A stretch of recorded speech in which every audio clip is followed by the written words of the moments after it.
Okay, so this is the biggest or meatiest section of the AP exam. At least it has been in the past. We'll see. This year it's hard to really say. So, intermolecular forces can explain the physical properties of materials. So you should be able to tell me what kind of forces it has. This is typically where you're combining things like, or comparing, I'm sorry, things like three different compounds typically. Please do not refer to London dispersion forces as van der Waal forces. Van der Waal forces encompass all of the intermolecular forces. It includes LDFs, it includes hydrogen bonding, and it includes dipoles. And so London dispersion is more encompassing and not directed at specific things. Dipole moments, you should be able to draw and put an arrow pointing the head of the arrow towards the negative species, and the end that is more positive, you put a little tick mark on it to make it into a plus sign. You should be able to rank intermolecular forces, and you better say that everybody has London dispersion forces, and then go on to discuss in order of increasing strength dipoles, and then induced dipoles, permanent dipoles, then hydrogen bonding. And these are all interactions in between two different molecules of the same type. This is not in between the atoms of one molecule. So I think you can read the rest of that. I'm going to go on.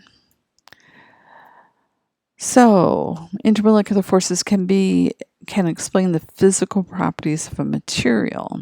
So, if we have large intermolecular forces, like water has hydrogen bonding as well as London's, as well as LDFs and dipole-dipole, and therefore it has a very high boiling point, a very high melting point based on its molar mass. And something that does not have those interactions but in similar mass would be something like methane. Water has molar mass of 18, methane is 16, so it's only a couple of atomic mass units different. But at room temperature, water is a liquid because those intermolecular forces, because of its IMFs, whereas methane is gas at the same temperature. So things like that. I think that should be easy enough. Matter exists in three states: solid, liquid, and gas. There is a fourth state of matter, they never ask you about it. And it is influenced by the spacing and motion of the molecules. So, how things, if they're a solid, liquid, or gas, is based on their intermolecular forces. How strongly attracted are they to each other or particles of the same type? You should be able to explain why something would be a liquid and something else would be a gas. And you would want to talk about polarity or dipoles, hydrogen bonding.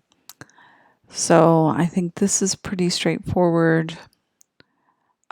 Interpreting phase diagrams will not be assessed on the AP exam. I think it's helpful, but you don't have to be able to do it. Gas properties are explained macroscopically using the relationships among pressure, volume, temperature, moles, gas constant, and molecularity based on the motion of the gas. So now we're starting to get into gas laws, PV equals nRT. You should also be able to get the partial pressure of a gas by the equation listed. Partial pressure of A is equal to the pressure total times the mole fraction of A.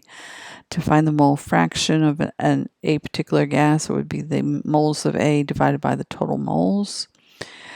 Dalton's law of partial pressures says that the total pressure is equal to the sum of each partial pressure of each gas. You should also be able to use the combined gas law, P1V1 over T1 equals P2V2 over T2.